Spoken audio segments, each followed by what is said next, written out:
techniques. Shalom à tous, j'espère que tout le monde se porte bien. Et j'espère que tout le monde s'est bien réveillé. Vous savez, nous avons tous, depuis hier, appris le programme du décès, plutôt des obsèques de Maman Blanche Tsunami, épouse du révérend pasteur Marcelo, président de l'église La Compassion. Le nom même de l'église veut dire beaucoup de choses. Église La Compassion. Ça, il faut le dire de façon très claire, de façon très nette. Moi, personnellement, j'ai cru que ça allait se faire peut-être dans 1 ou 2 semaines, laissant le temps aux chrétiens du monde entier de descendre et autres.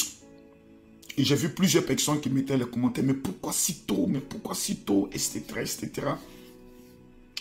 Et en priant le Seigneur, Dieu m'a dit quelque chose que j'aimerais vous dire.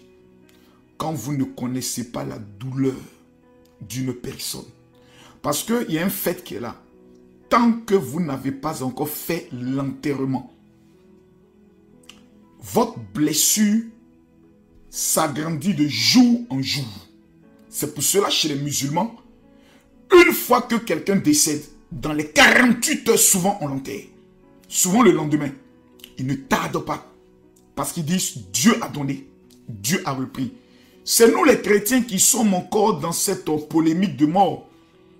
Les histoires de mort, les musulmans ont une avance technique que nous les chrétiens. Et ça, je le dis ici.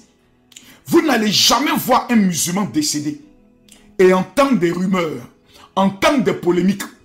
Parce que chez les musulmans, le débat, il est clos. La mort est la volonté de Dieu. C'est chez nous les chrétiens, là. Ça n'existe pas. Lorsque quelqu'un meurt, soit Dieu l'a frappé, soit ils l'ont sacrifié, soit la personne a péché, soit Dieu a voulu frapper son mari. C'est-à-dire nous les chrétiens qui devons être un exemple sur la mort, parce que nous connaissons la mort. La mort est pour nous un gain. C'est ce que dit la Bible. La mort est pour nous un gain. C'est-à-dire lorsque quelqu'un meurt, c'est une faveur, c'est un privilège de quitter notre corps charnel pour revêtir le corps spirituel et nous tenir dans la présence de Dieu. Être en face de Jésus. Mais voici que le jour que nous mourrons, nous devons nous-mêmes créer toutes sortes de polémiques. Non, les chrétiens sont méchants. Pas tous les chrétiens. Quand je vois, et ce qui me plaît, c'est que c'est dans cette histoire de Maman Blanche que plusieurs personnes ont commencé à comprendre l'importance, je dis bien, l'importance de la présence du général Kami Makosso sur les réseaux sociaux. Je disais un jour au révérend Mohamed Sanogo que ma présence sur les réseaux sociaux n'est pas le fruit d'un hasard. Moi, je n'ai jamais voulu être sur les réseaux sociaux. Jamais. Je n'ai jamais, parce que cette visibilité me crée des problèmes. 1, tu ne peux pas sortir convenablement. 2, tu ne peux même plus pécher. Excusez-moi de le dire. Parce qu'il y a des moments donnés, souvent la tentation vient, mais tu ne peux même plus pécher. Et ça, mais ça m'arrange.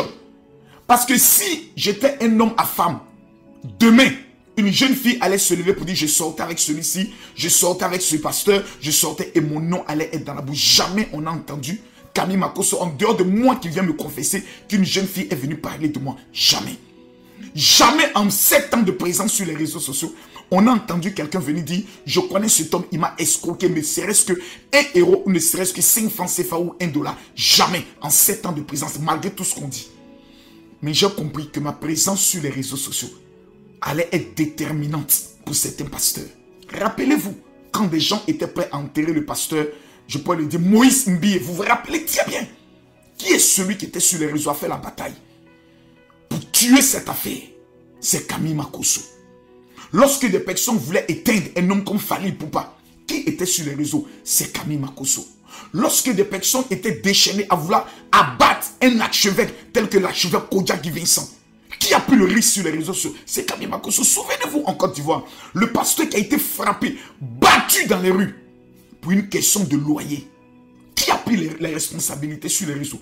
Si je n'étais pas connu sur les réseaux, si je n'étais pas influent sur les réseaux, ils allaient détruire la vie de certains pasteurs.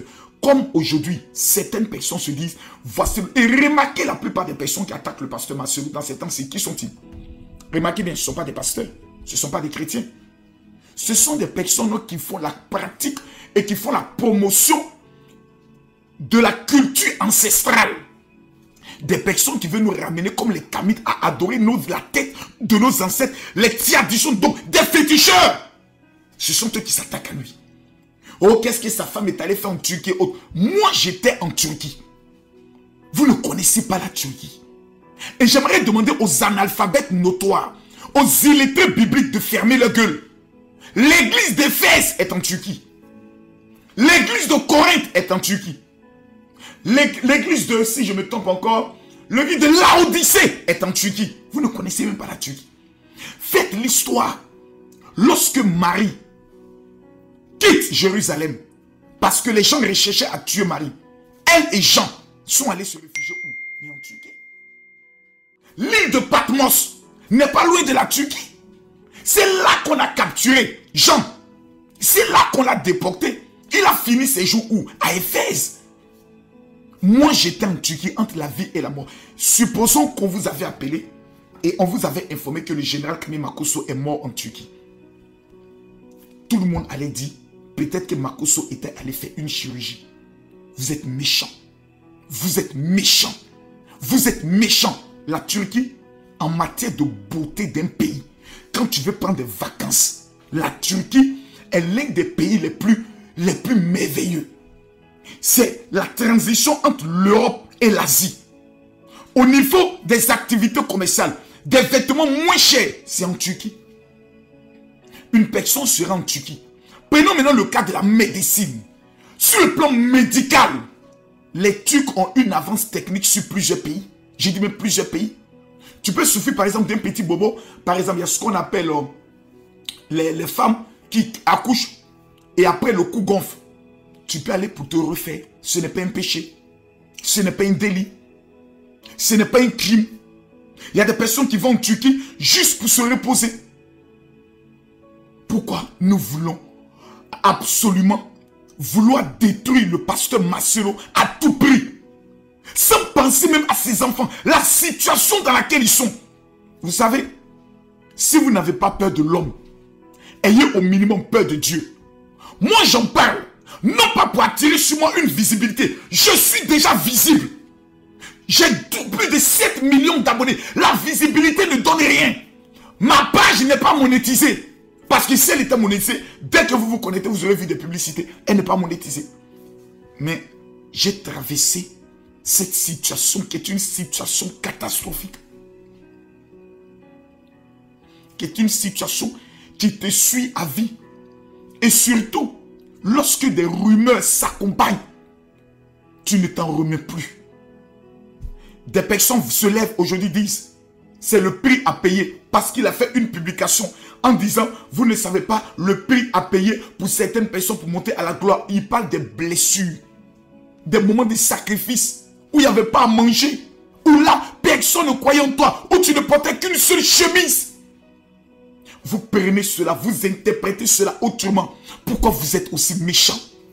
Des personnes vont se lever. Non, c'est la colère de Dieu qui s'est abattue sur lui. Parce qu'il se permettait maintenant de rentrer dans le domaine de l'onction. Pourquoi vous faites ça?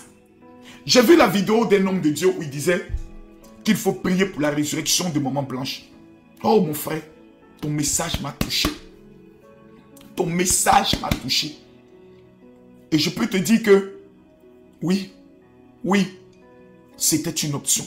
C'est une option. Mais selon les informations, son mari a prié. Je suis convaincu qu'ils ont prié.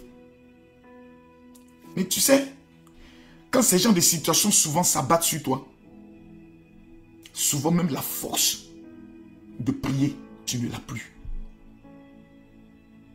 Quand j'ai écouté la prédication de cet homme, je me suis dit, peut-être que j'aurais dû appeler tous mes amis pasteurs, on aurait dû peut-être nous rendre à la mort autour de maman Tati.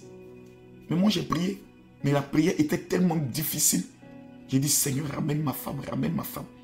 Mais ce que tu dis, mon frère, c'est en fonction de ta foi et de ta douleur. Et je la comprends. Et Dieu peut le faire. C'est un message que tu nous donnes. Qui désormais, lorsque la femme ou un pasteur part, il faut d'abord minimum 3 heures ou 4 heures. Tous les hommes de Dieu d'abord invoquer la résurrection. Et quand Dieu ne répond pas, comme pour le Kakou Séverin, ça a été fait. On dit le Seigneur a donné, le Seigneur a repris. Merci pour cet enseignement que tu es en train de nous donner. Si dans la volonté de Dieu, Dieu veut ressusciter notre maman, Seigneur, ce serait le plus beau cadeau et la plus belle preuve de ta résurrection au monde entier, que ta volonté soit faite. Mais je vais vous dire une chose. Ne prenons pas notre foi pour souvent l'imposer et souvent dire aux autres, vous n'avez... Non. Dieu, moi, je le connais. Quand il a pris ma femme, il m'a dit ce qui suit. Je ne l'oublierai jamais. Sa mission auprès de toi est terminée. Elle est venue comme un ange dans le but de te faire passer du gangster à l'homme équilibré. Vous ne m'avez pas connu dans le passé. J'étais un homme doté d'une violence exceptionnelle. Je porte jusqu'à aujourd'hui la marque de mon gang. Cette femme, quand elle est rentrée dans ma vie, épousée à l'âge de 20 ans, et moi qui avais 22 ans, elle a fait de moi un homme responsable. Lorsqu'elle partait mendier dans les rues pour faire croire qu'elle a perdu ses pièces d'identité, pour avoir 200 francs, 300 francs, pour préparer souvent l'haricot le soir dans des assiettes en plastique que nous mangeons, sans un drap, nous dormons sur un blouson. Aujourd'hui, je suis propriétaire de 2 appartements au niveau de la France.